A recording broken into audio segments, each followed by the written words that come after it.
ingkang pertama Nabi Muhammad sallallahu alaihi wasallam dawuh, ada dua perkara yang tidak dapat diungguli, utamanya yaitu yang pertama adalah iman. Jadi iman inilah sebagai sebagian daripada rukun iman itu sendiri, yang merupakan pertama kali dalam agama Islam itu ada tiga, yaitu iman, Islam, dan ihsan. Iman adalah keyakinan kita bagaimana mempercayai rukun iman kita kepada Allah Subhanahu wa taala. Semakin kuatnya iman, semakin kita taatnya kepada Allah. Semakin lemahnya iman, semakin jauhnya kita ketaatan kita kepada Allah Subhanahu wa taala. Kemudian Islam diimbangi dengan syariah, yaitu iman, Islam. Kemudian yang ketiga adalah ihsan, yaitu berbuat baik. Makanya kalau orang Islam yang baik, imannya yang baik itu akan tercermin daripada akhlaknya. Kemudian yang kedua adalah selain daripada iman, yaitu memberikan manfaat kepada orang mukmin yang lainnya dengan ucapannya yang baik. Itu sebagai bentuk kuatnya iman seseorang. Maka orang Islam yang baik, orang mukmin yang baik adalah memberikan manfaat kepada orang lain melalui daripada ucapannya yang baik, memberi kesejukan, memberikan ketenangan, memberikan kedamaian. Kemudian dengan pangkatnya yang punya pangkat memberikan kemanfaatan bagi orang lain. Kemudian dengan hartanya menyodaqahkan harta kekayaan kepada orang lain untuk kepentingan agama Islam yang lainnya. Kemudian melalui tenaganya, melalui pikirannya, itulah dua perkara yang tidak bisa diungguli, yaitu keimanan dan kemanfaatan. Khairun nasu anfa'uhum linnas, sebaik-baiknya manusia adalah yang bisa memberikan kemanfaatan bagi orang lain sesuai dengan kemampuan kita masing-masing. Yang kedua, di dalam kitab Nashaikhul Ibad didhawuhaken, barang siapa yang ketika masuk pagi seperti hari ini, kemudian dia berniat tidak menzalimi seseorang atau tidak mboten wonten niat jahat kepada siapa saja, meskipun kita ini disakiti orang, dikecewakan orang, tetapi kejahatan itu tidak dibalas dengan kejahatan, tidak ada rasa dendam, sakit hati kepada orang lain, dan akan berniat ketika pada saat pagi hari ini, seperti pagi hari ini, tidak akan menyakiti siapa saja, maka orang tersebut akan diampuni semua dosa-dosanya oleh Allah Subhanahu wa ta'ala. Wonten kitab Nashaikhul Ibad juga didhawuhaken nomor 3, barang siapa masuk pagi berniat menolong orang yang terzalimi. Nah, ini yang baru-baru ini terjadi perang antara Palestina dengan Israel. Ini sangat prihatin sekali. Kalau kita punya harta, kita bantu. Kalau tidak, doa, kita doakan mudah-mudahan rakyat Palestina, di situ ada tempat suci umat Islam yaitu Masjidil Aqsa, senantiasa dilindungi oleh Allah Subhanahu wa taala. Kita yang di sini sholat tidak ada yang melarang. Kalau di sana sholat itu dilarang oleh Zionis Israel. Sangat sedih sekali kalau kita melihat di sana kekurangan makanan, kekurangan minuman, dan diembargo oleh Zionis Israel. Bahkan kadang-kadang kita sedih.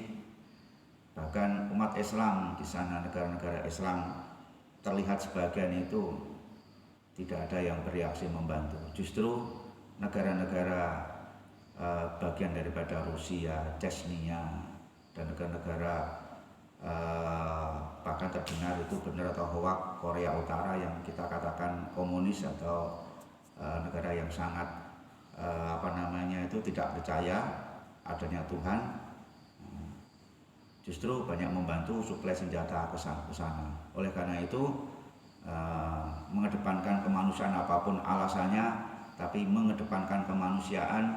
Mudah-mudahan kita semuanya terketuk untuk membantunya, apakah melalui uang atau melalui apa saja, melalui badan-badan yang bisa dipercaya. paling tidaklah kita doakan rakyat Palestina mudah-mudahan senantiasa dilindungi Allah, bantuan Allah. Yakin itu akan datang. Wa qalu ja'a wa zaunal batila innal batila kana zaka. Yang benar pasti itu benar, yang jahat pasti akan hancur. Itu dari Gusti Allah. Entah sekarang atau kapan, yang jelas kebatilan akan hancur. Lah, kok sekarang itu seolah-olah yang tidak beriman kok malah sukses, itu adalah namanya istijrot atau dilulu oleh Allah Subhanahu wa taala.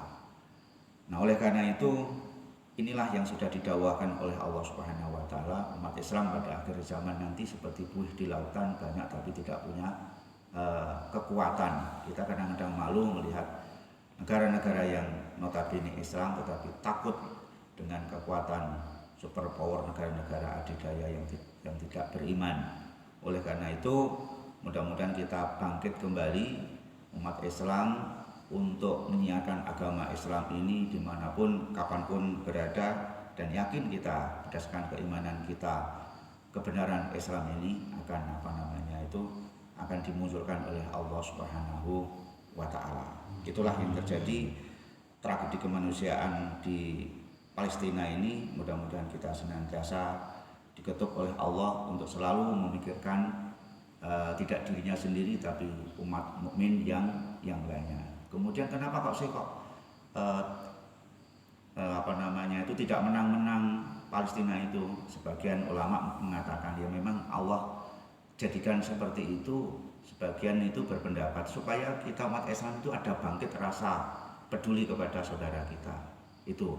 Kemudian bahkan ada yang mengatakan wallahu alam, ini sebagian ulama memang dibuat seperti itu. Kalau nanti Palestina menang malah merdeka, justru itu tanda-tanda hari kiamat. Tapi wallahu alam bisawab. Tapi tanpa mengabaikan yang lainnya, tapi itu adalah terjadi kemanusiaan, ya bagaimana kita untuk membantunya. Kemudian nomor sekawan dalam kitab Nasoihul Ibad didhawuhaken oleh Rasulullah sallallahu alaihi wasallam nggih menika barang siapa yang membantu orang yang terzalimi, maka pahalanya itu seperti orang naik haji yang mabrur.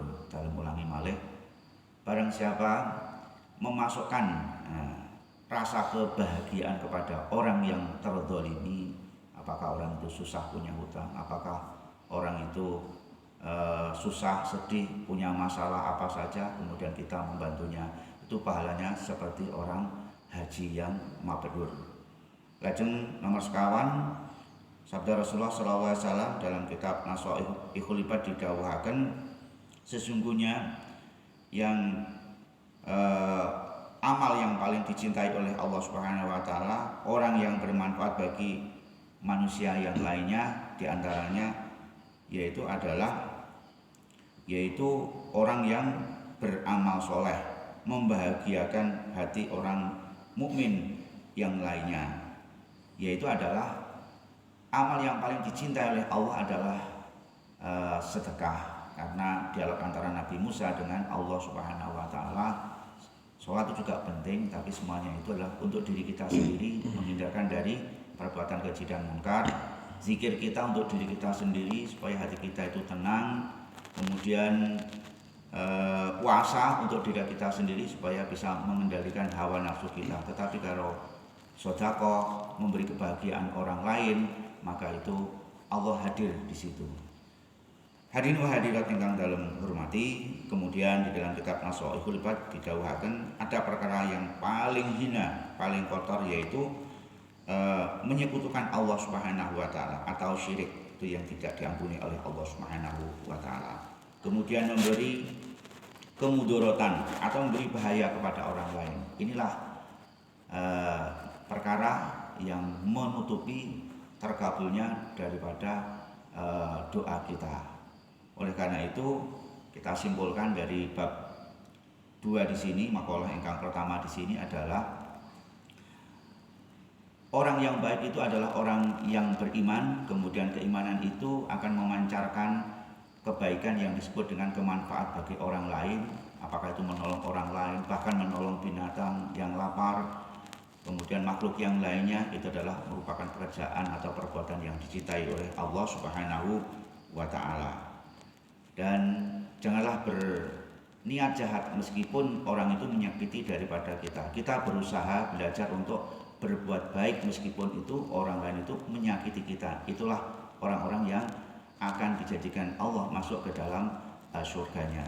Kemudian yang ketiga adalah yang menghalangi doa kita, ya daripada amal ibadah kita tidak sampai kepada Allah atau belum sampai kepada Allah, yaitu perbuatan-perbuatan yang menyakitkan hati orang lain. Kalau kita punya dosa kepada Allah, kalau kita membaca istighfar atau baca nasuha, kita insya Allah akan diberi ampunan oleh Allah. Namun kalau kita berdosa kepada manusia, maka itulah yang menyebabkan terhalangnya doa. Dan senantiasa kita kerendahan hati kalau kita punya kesalahan kepada orang lain, memohon maaf sehingga hidup kita akan senantiasa dirahmati oleh Allah Subhanahu wa taala. Amin ya rabbal alamin. Maka dari pagi hari ini mudah-mudahan ada guna dan manfaatnya. Menawi wonten kekurangan kekhilafan tutur dalem nyuwun agung samoga pangersami. Wa assalamualaikum warahmatullahi wabarakatuh.